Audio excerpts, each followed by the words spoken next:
सभी को डॉक्टर नरेश कुमार पालीवाल का नमस्कार। आज आपका BA BEd BSc BEd 4th year में असेसमेंट फॉर लर्निंग जो हमने कल पढ़ा था उससे आगे, जिसमें सीखना, अधिगम, है ना, इनकी बातें अपन ने करी थी। सीखने के नियम अपन ने बताए थे, अमेरिकी मनोवैज्ञानिक थॉर्नडाइक, है ना, जिसके अंतर्गत 3 नियम बताए थे: अभ्यास के नियम, परिणाम के नियम व तत्वता के नियम। अन्य नियम के अंतर्गत भी कुछ अपन ने बताए थे, नवीनता का नियम व प्राथमिकता का नियम। आज हम सीखने के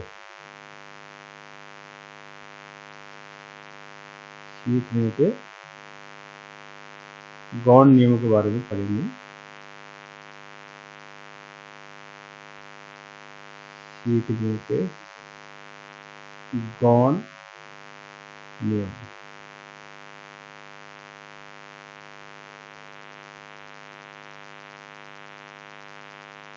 इसके अंतर्गत बहुत सारे नियम है, परंतु हम कुछ की चर्चा यहाँ पर करेंगे। पहला जो नियम है, आंशिक क्रिया का नियम। आंशिक क्रिया का नियम। दूसरा जो है, बहु प्रतिक्रिया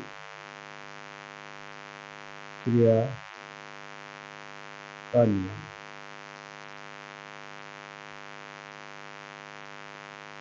तीसरा जो नियम है, संबंधित परिवर्तन का नियम। परिवर्तन को हम कहते हैं परिवर्तन का नियम।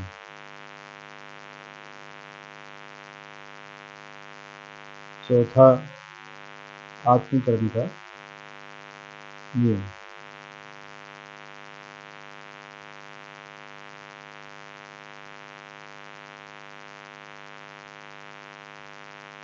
पांचवा, अभिवृत्ति या मनोवृत्ति का नियम।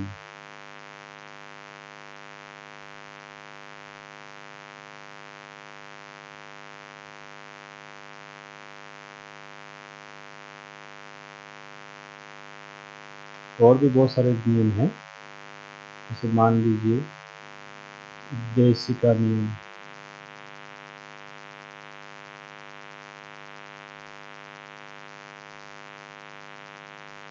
यहाँ पर अपने चौथा,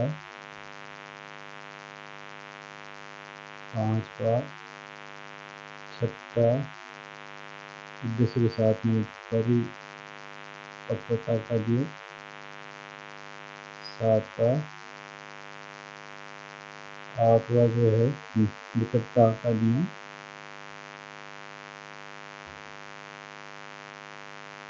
नौवां जो है अभ्यास व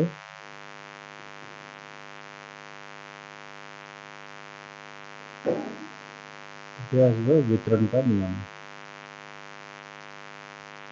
इस प्रकार से 9 से 10 नियम हैं जो इसके अंतर्गत आते हैं, गौण नियम के अंतर्गत आते हैं।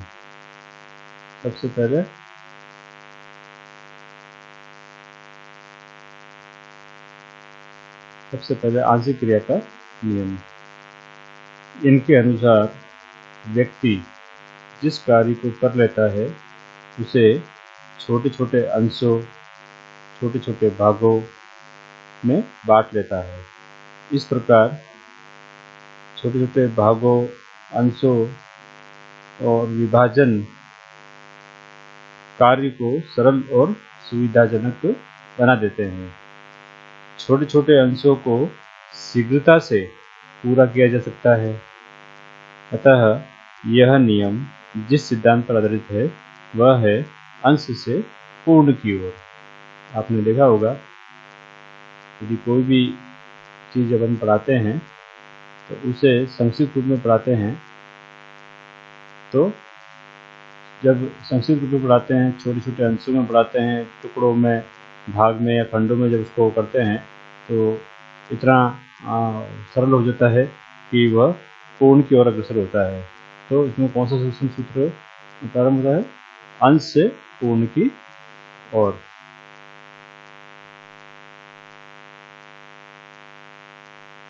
दूसरा जो है आपका बहुप्रतिक्रिया का नियम।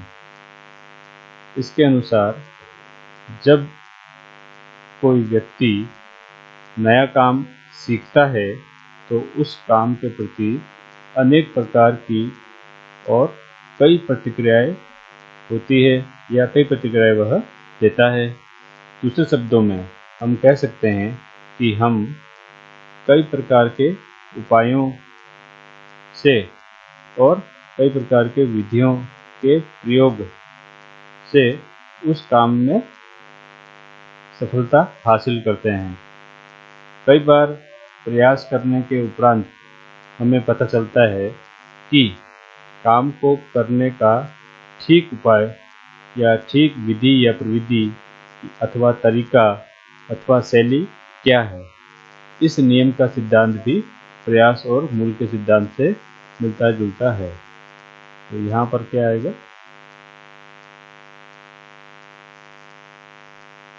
प्रयास व भूल के सिद्धांत के आधार पर है ये बहुप्रतिक्रिया। तीसरा जो है परिवर्तन का नियम। संबंधित परिवर्तन का नियम भी इसे कहते हैं। साहचर्य का सिद्धांत या साहचर्य परिवर्तन का नियम इस पर लागू होता है।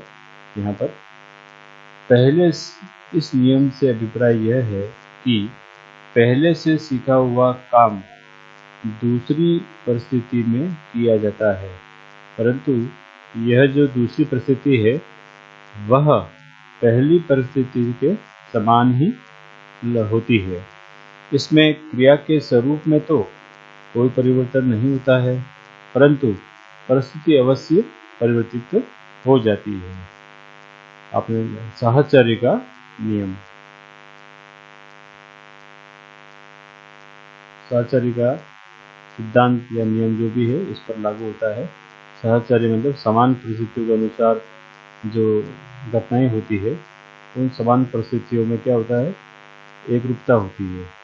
तो परिस्थितियाँ भले भिन्नता लिए हुए हो, परंतु कार्य जब अपन करते हैं तो बहुत ही अच्छा कार्य वहाँ पर होता है। यहाँ पर ये बात है, जैसे उदाहरण स्वरूप ले लीजिए, किसी बच्चे की मृत्यु हो जाने पर उसकी माँ उसकी वस्तुओं को वैसे ही प्यार करती है जिसे वह बच्चे को करती है। क्यों? क्योंकि वहाँ पर उसमें अपने बच्चे को वह देखती है। अगला जो सिद्धांत है आपका आत्मीकरण का सिद्धांत। यह भी बहुत अच्छा सिद्धांत है। आत्मीकरण में नवीन ज्ञान को पूर्व ज्ञान से संबंधित कर दैनिक जीवन के अनुभवों को जोड़ा जाता है। इससे क्या है, कोई भी जो पाठ्यक्रम होता है जब उसको अपन पढ़ाते हैं तो उसको दैनिक जीवन की घटनाओं से जोड़ा जाता है और छात्रों के पूर्व ज्ञान को जांचा जाता है। जांच करके नवीन ज्ञान को उसे वो किया जाता, नवीन ज्ञान से उसको सहसंबंध स्थापित करके जोड़ा जाता है। तो छात्रों को अधिक से अधिक वो बात समझ में आती है।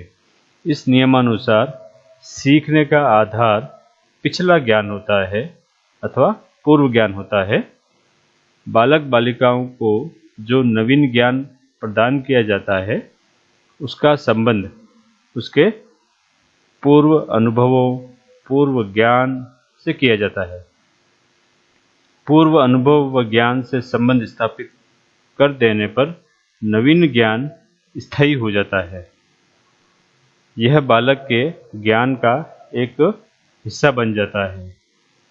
जब तक नए ज्ञान में नयापन आता रहता है तब तक बालक बालिका उसे आत्मसात कर अपने ज्ञान को स्थायी बना लेते हैं।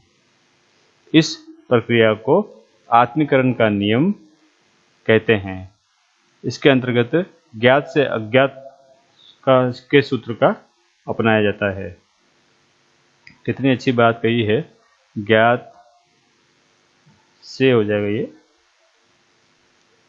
अज्ञात, ज्ञात से अज्ञात की का सूत्र। आपने देखा होगा, ज्ञात से अज्ञात मतलब जो मालूम हो, से अज्ञात की ओर जाना। मान लीजिए आप कोई पाठ पढ़ा रहे हैं, उस पाठ में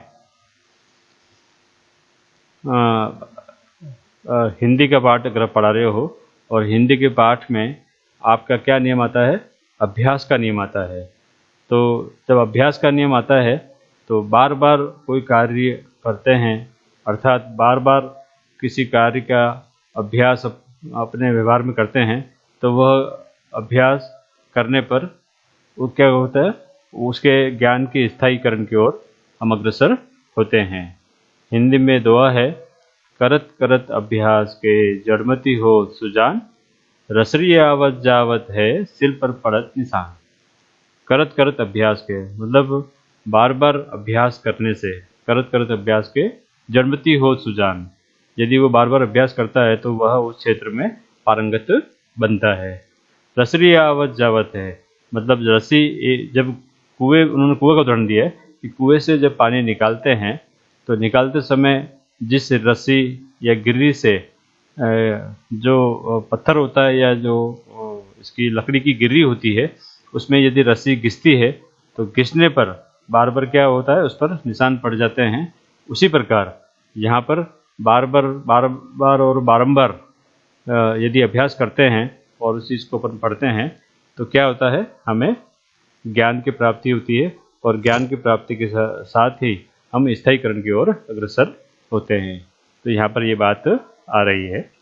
अगला जो है आपका मनोवृत्ति का सिद्धांत, ये भी बहुत अच्छी बात है। मनः वृत्ति है ना, ये अगर अपन देखेंगे तो इसे अभिवृत्ति भी कहते हैं।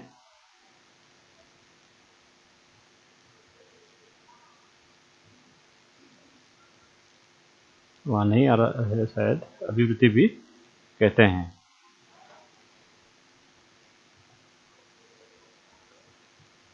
इसके अनुसार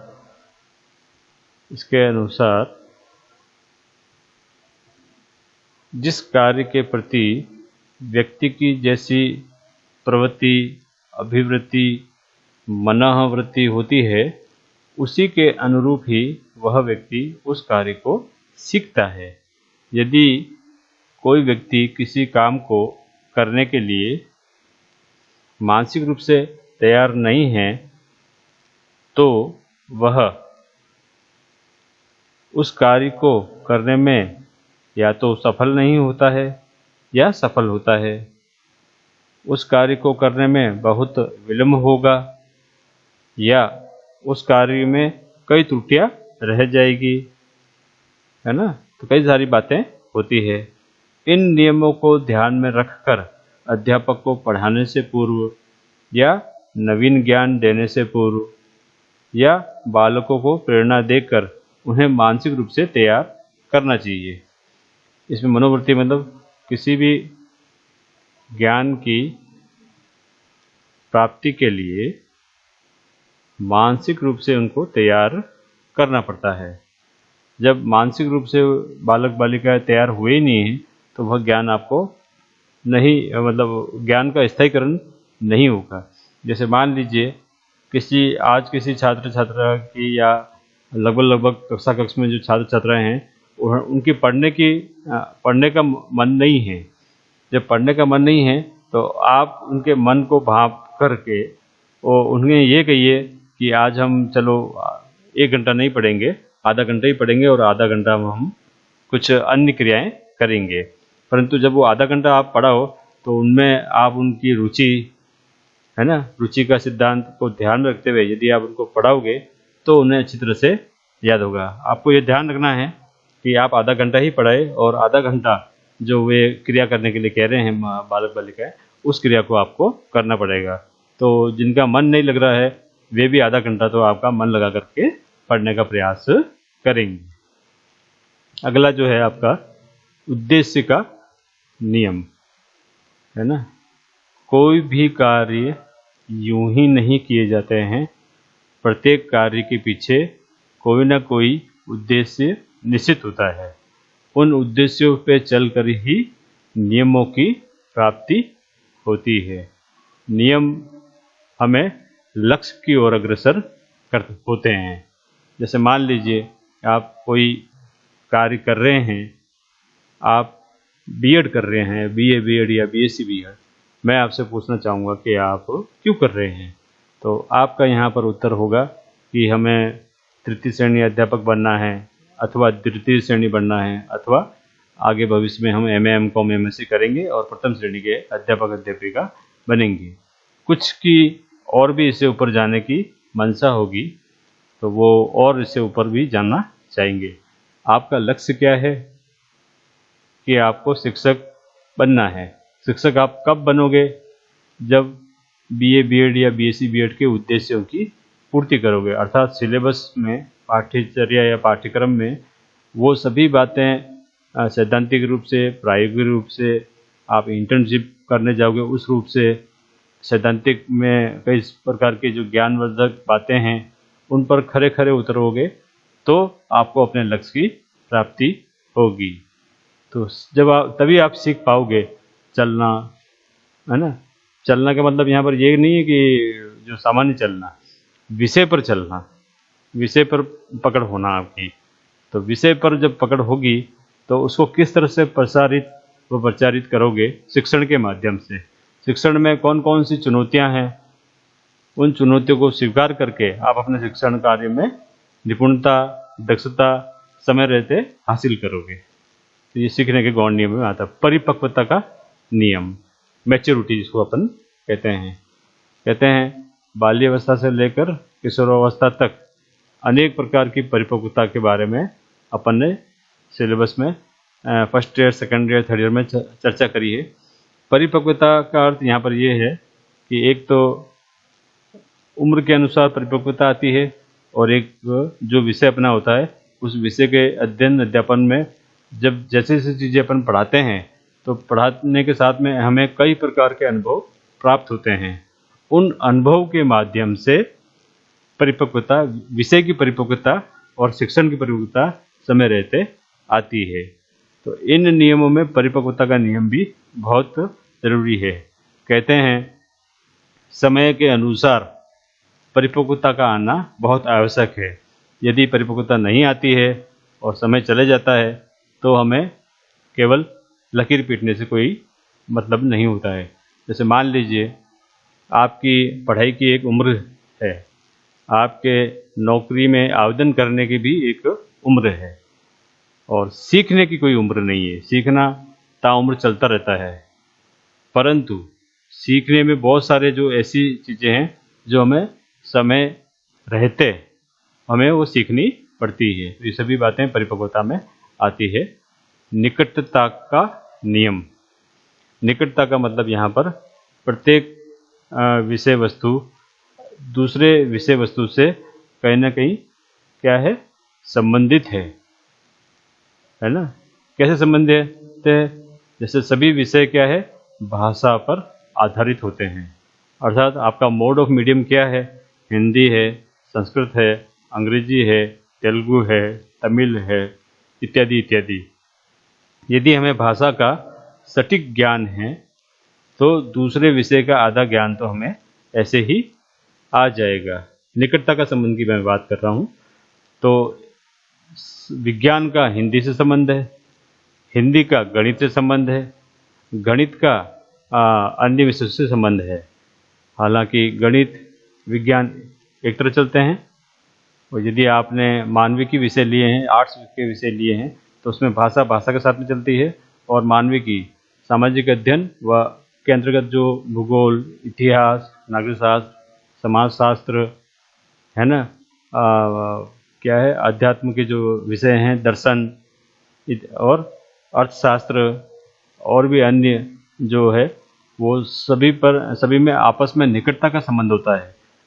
हमें उसको एक विषय का दूसरे विषय पर निर्भरता होती है और दूसरे विषय की तीसरे विषय पर निर्भरता होती है। यदि हमें गहनता से निकटता का सिद्धांत समझ में आ जाएगा, है ना, तो यह भी गौण नियम के आता है। और अंत में जो है आपका अभ्यास व वितरण का नियम, अभ्यास वितरण का यहाँ पर ये है। सीखने के अभ्यास, ये बहुत अच्छा नियम है। जब आप पहले अपन बात कर चुके हैं कि करत करत अभ्यास के जड़मती हो सुजान, रसरी आवत जावत सिल पर पड़त निशान। यदि आप अभ्यास करोगे तो आपके कार्यों में निखार आएगा तो जो विषय को हमने पढ़ा है उस विषय को हम और अच्छा अधिक पढ़ सकते हैं। और भी बहुत सारी जो जानकारियां हैं वो इसके अंतर्गत हमें देखने को मिलती है। अगला जो है हम आगे चलेंगे। आज हमने इससे पूर्व जो है थॉर्नडाइक के जो नियम पढ़े थे उसी को आगे अपन ने बढ़ाया है। अध्यापक को प्रभावित करने वाले तत्व, कौन कौन से तत्व अध्यापक को प्रभावित करते हैं वो यहाँ पर आएगा। पहला जो है अध्यापक को प्रभावित करने वाले तत्वों में, अध्यापक को प्रभावित करने वाले तत्वों में सीखने वाले से संबंधित कारक होते हैं, अध्यापक से संबंधित कारक होते हैं, विषय वस्तु से संबंधित कारक होते हैं, वातावरण से संबंधित कारक होते हैं, समूह से संबंधित कारक होते हैं। हम यहाँ पर सीखने वाले से संबंधित कारक के बारे में बात करते हैं।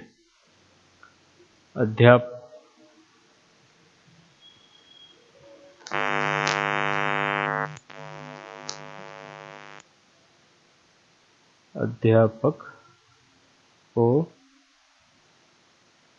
प्रभावित करने वाले कारक।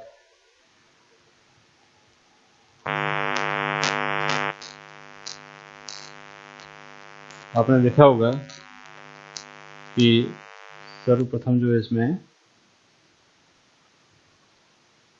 सीखने वाले हैं, सीखने वाले। दूसरा जो है इसमें अध्यापक से संबंधित,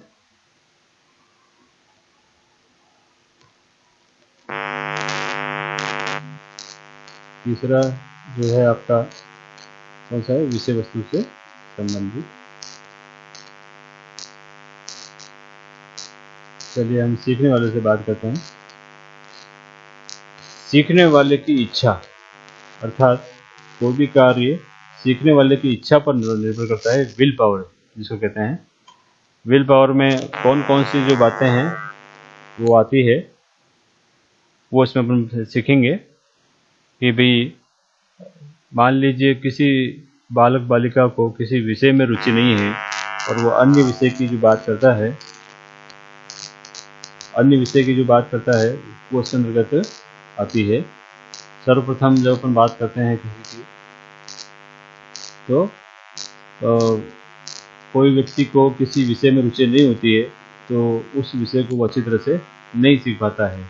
यही कारण है कि बालकों में अनेक प्रकार की विभिन्नताएं मिलती है हमें। जो कार्य को अच्छी तरह से कर लेता है ना, उसकी विल पावर जो होती है अच्छी होती है तो उस कार्य को वो अच्छा सीख सकता है। हम किसी कार्य को यदि अच्छा नहीं कर पाओगे तो वो बड़े ही खेद का विषय होता है।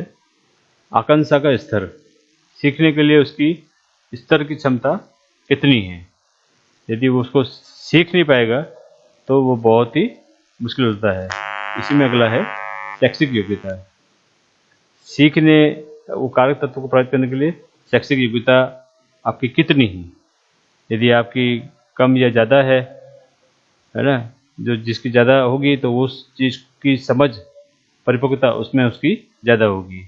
बुद्धि, व्यक्तिगत भिन्नता के आधार पर अनेक प्रकार के बुद्धि लब्धि वाले होते हैं, जिसमें सामान्य बुद्धि वाले, है ना, उच्च बुद्धि वाले, जीनियस, है ना, और भी इसके नीचे वाले मड, मूड, गुड, है ना, डल, कई प्रकार की बुद्धि वाले होते हैं।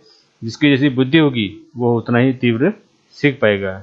इसी में अगला है सीखने वाले की सामान्यीकरण करने की योग्यता।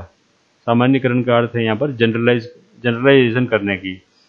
जब आप कोई भी काम सीखते हैं तो आप में चीज़ों को सामान्य करने की क्षमता होनी चाहिए। यदि आप सामान्य नहीं करोगे तो आपको समस्या आएगी, क्योंकि सामान्यकरण किसी भी चीज़ को जनरलाइज करने की ओर से अपन को देखना चाहिए। जनरलाइज नहीं करते हो तो बड़ा वो मतलब समस्या आती है कि विषय वस्तु को किस तरह से सरल बनाया जाए, सरल बना करके उसको कैसे उसको ग्राह्य किया जाए। अगला है शारीरिक व मानसिक स्वास्थ्य। यदि आप देखेंगे कि सीखने वाले से संबंधित जो कारक है वो शारीरिक व मानसिक स्वास्थ्य भी बहुत ही महत्वपूर्ण रखता है। वह शारीरिक रूप से सीखने के लिए सक्षम होना चाहिए, साथ ही साथ मानसिक रूप से भी उसकी बुद्धि है वो थोड़ी अच्छी होनी चाहिए। अब कक्षा कक्ष में बैठा है कोई विद्यार्थी, यदि उसका पेट दुख रहा है तो उस दिन का जो शिक्षण कार्य है उसके लिए प्रभावित रहेगा। इसी प्रकार यदि वो घर में कोई घटना हो गई है और स्कूल में आकर के वो बैठ गया है तो बॉडी तो प्रेजेंट है परंतु मेंटली वो एब्सेंट है। तो कई प्रकार की बातें यहाँ पर आती है। परिपक्वता, जिसकी हमने पूर्व में बात करी थी कि समय रहते विषय की परिपक्वता उसमें आनी चाहिए। यदि विषय की परिपक्वता नहीं आती है तो प्रश्न चिन्ह लगता है। इसी में अगला है अध्ययन विधि व प्रविधि। कक्षा कक्ष में अध्यापक व शिक्षक की अध्ययन प्रविधि और विधि, टीचिंग मेथड एंड टेक्निक्स पर काफ़ी कुछ निर्भर करता है कि वो विषय की गहराई को किस विधि व प्रविधि से लेते हुए उसको सामान्यीकरण या सरलीकरण करते हैं। अगला जो है इसमें सीखने का समय तथा अवधि। सीखने की समय तथा अवधि कक्षा कक्ष की जो समय सीमा है वो उस पर निर्भर करती है कि कक्षा कक्ष की समय सीमा 45 मिनट है अथवा 1 घंटा है। तो 45 मिनट व 1 घंटा में वो उसकी कार्य योजना बना करके जाए कि 45 मिनट के अंतर्गत वो किस प्रकार प्रस्तावना करेगा, किस प्रकार प्रस्तुतिकरण करेगा, किन विधि व प्रविधियों का उपयोग करते हुए शिक्षण सामग्री को बताते हुए विषय वस्तु को सरलीकरण करेगा, इत्यादि बातें यहाँ पर आती है। अभ्यास, जब वो सभी कार्य कक्षा कक्ष शिक्षण के अंतर्गत कर चुका होता है तो अंत में अभ्यास या गृह कार्य दिया जाता है। तो पिछली कक्षा के जो भी अभ्यास व गृह कार्य दिए हुए हैं कितने लोगों ने करे हैं उसके आधार पर मालूम चलता है। उसके आधार पर ही सीखने की जो अगली जो स्टेप होती है वो आती है। और अंत में है सीखने वाले की अभिवृत्ति, अर्थात कक्षा कक्ष में जब आप पढ़ा रहे हैं कई प्रकार के छात्र छात्राएं व्यक्तिगत भिन्नता के कारण विषय को ग्रहण करते हैं।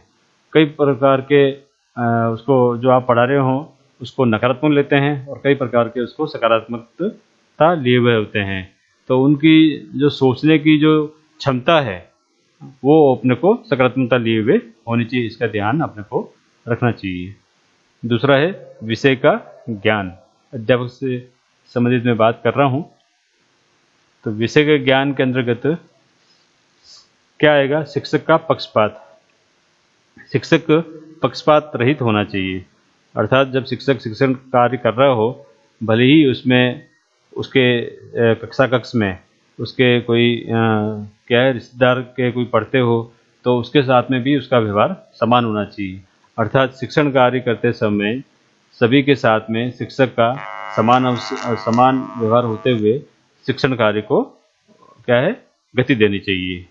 शिक्षण विधियाँ, यदि आपने देखा होगा, आपने first year second year third year पढ़ाई करी है तो उसमें जब आप स्कूल इंटर्नशिप के लिए गए हैं तो अनेक प्रकार की विधियों व प्रविधियों से आपको जानकारी मिली होगी। किस शिक्षण विधि को कौन सी पाठ्य सामग्री में लागू करने पर वह पाठ्य सामग्री सुगम, सरल, है ना, बन जाएगी, जिससे छात्रों का ज्ञान स्थायीकरण की ओर जाएगा। तो शिक्षक को इसका ज्ञान अवश्य होना चाहिए। अगला व्यक्तिगत भेदों का ज्ञान भी होना चाहिए। व्यक्तिगत भेदें, जब कक्षा कक्ष में आप जाओगे तो कक्षा कक्ष में ही आपको अनेक प्रकार के बालक बालिकाओं में शारीरिक, मानसिक, सांवेगिक, है ना, इन सभी तरह से व्यक्तिगत भेदों की विभिन्नता आपको ध्यान में रख करके आपको शिक्षण कार्य को क्या करना, प्रारंभ करना पड़ेगा। शिक्षण कार्य को प्रारंभ करने पर प्रश्न किस बालक बालिका से प्रश्न पूछने पर वो उसका उत्तर दे सकेगा, है ना, इस बात का ध्यान। मान लीजिए कमजोर छात्र है तो उससे उसी प्रकार के प्रश्न पूछे। प्रश्न तो पूरी कक्षा से पूछे जाते हैं, परंतु विशेष जब आप उस पर ध्यान देते हैं तो तीव्र बुद्धि वाले से तीव्र वाले प्रश्न पूछे, उत्तर देने के लिए उनको अग्रसर करें, और कम बुद्धि वालों को कम बुद्धि या सरल बुद्धि वाले प्रश्न ही पूछ सकते हैं। अगला है मनोविज्ञान का ज्ञान ही होना चाहिए। आपने देखा होगा कि एक सामान्य शिक्षक जो होता है और एक जो बीएड कोर्स या एसटीसी या अन्य इससे टीचिंग कोर्स का जो कोर्स करके अगर पढ़ाता है तो उससे मनोविज्ञान का ज्ञान होता है। मनोविज्ञान के ज्ञान के अंतर्गत सभी प्रकार के ज्ञान समाहित होते हैं। उसमें यह बताया जाता है कि किस प्रकार बालक से व्यवहार करते हुए शिक्षण कार्य को गति देनी चाहिए।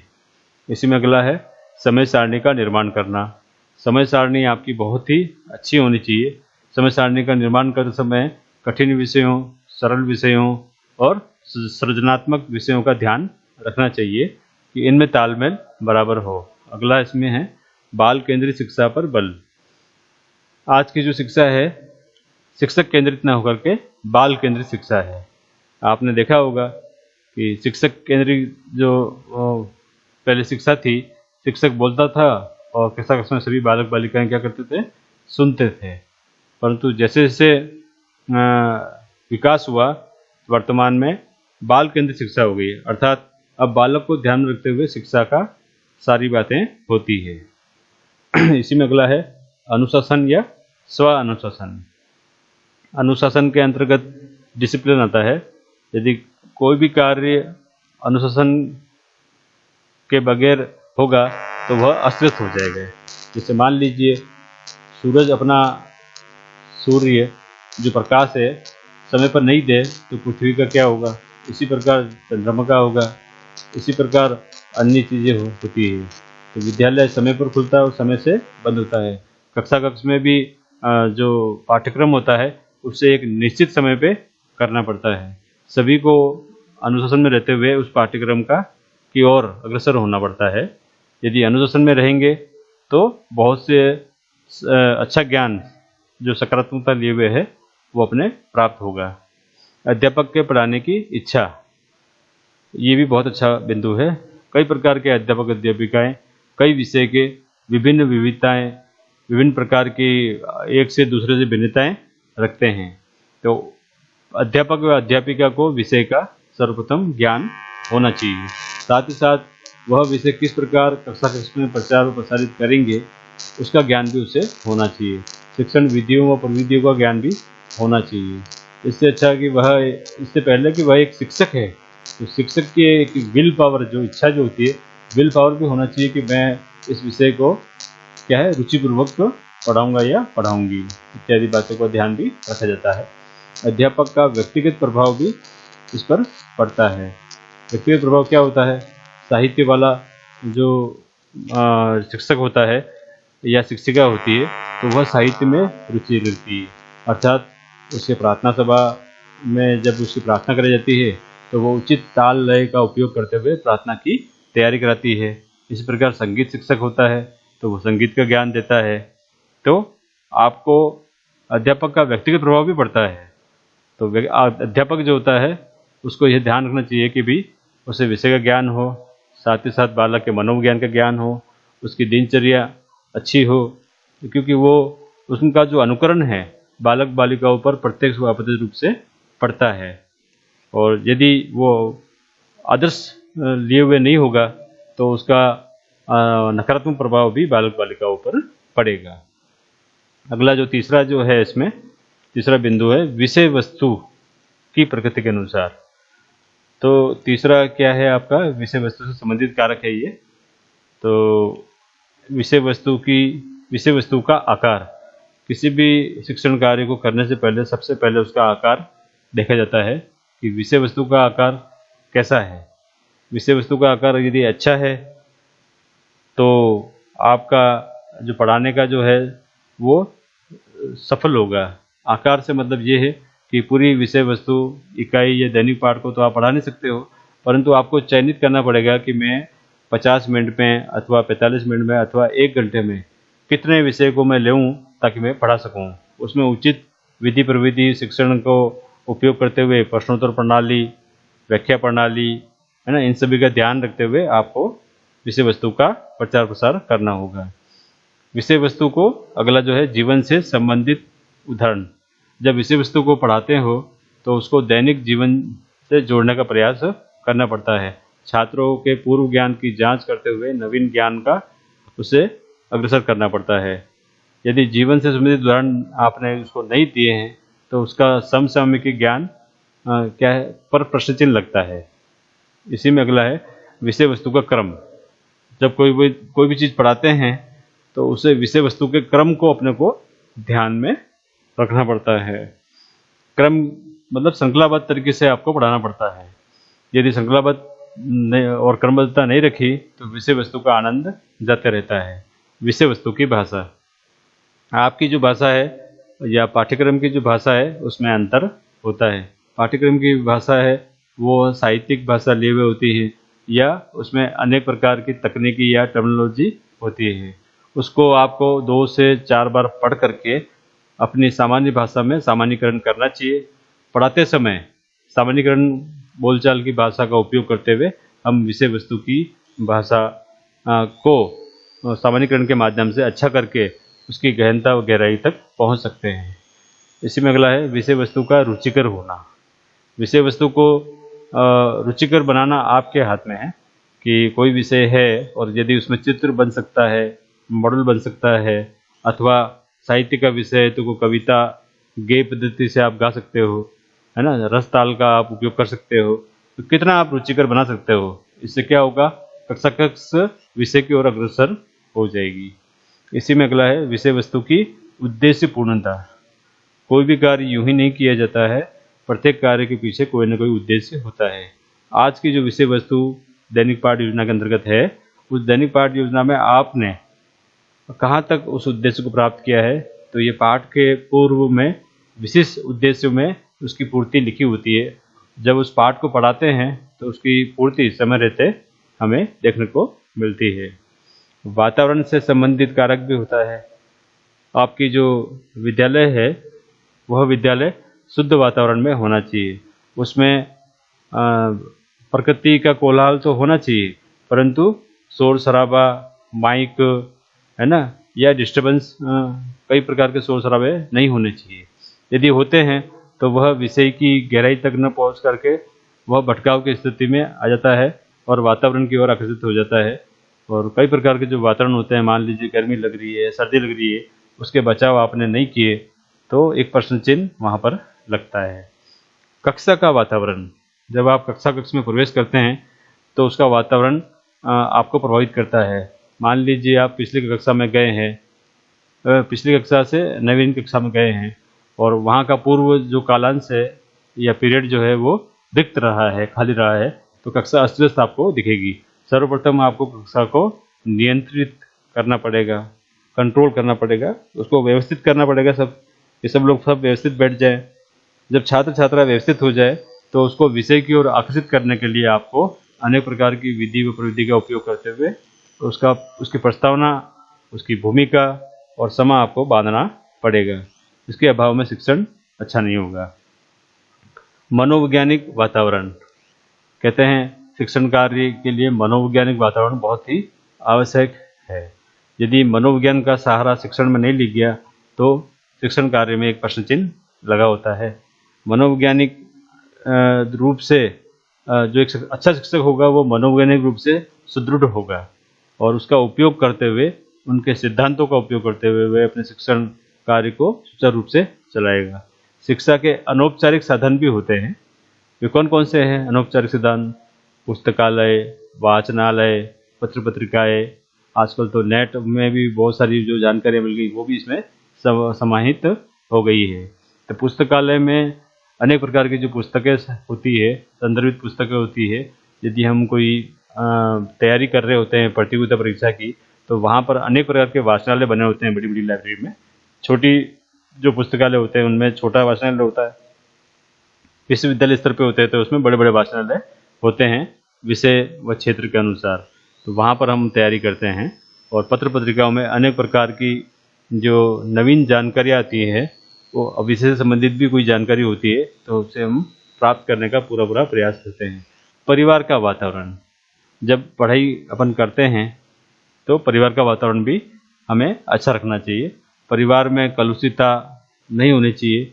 माता पिता से हमें जो हिंदू संस्कृति हो या अन्य कोई भारतीय संस्कृति है या अन्य संस्कृति में जो आपका जीवन बीता है, वो आपका क्या है, कलुषिततापूर्ण होना चाहिए। और अंत में है संपूर्ण परिस्थितियाँ। बहुत सारी जो परिस्थितियाँ हैं वह भी इसके लिए क्या है, जिम्मेदार है। यदि आप कोई भी कार्य करते हैं और संपूर्ण परिस्थितियाँ आपके अनुकूल नहीं हैं, कुछ परिस्थितियाँ ही अनुकूल है, तब भी आपने ऐसे उदाहरण देखे होंगे जो परिस्थितियाँ नकारात्मक होते हुए भी वे अच्छी पढ़ाई करते हैं। अन्य जो कारण है वही बहुत सारे जो कारण हैं। और आज जो हम हैं यहाँ पर इसका समाप्त करते हैं। अध्यापक को प्रभावित करने वाले जो कारक है, तत्व है, घटक है, इसके बारे में हमने चर्चा करी है। और भी बहुत सारे बिंदु है, परंतु यही बिंदु काफ़ी होते हैं। तो धन्यवाद आप सबका सुनने के लिए।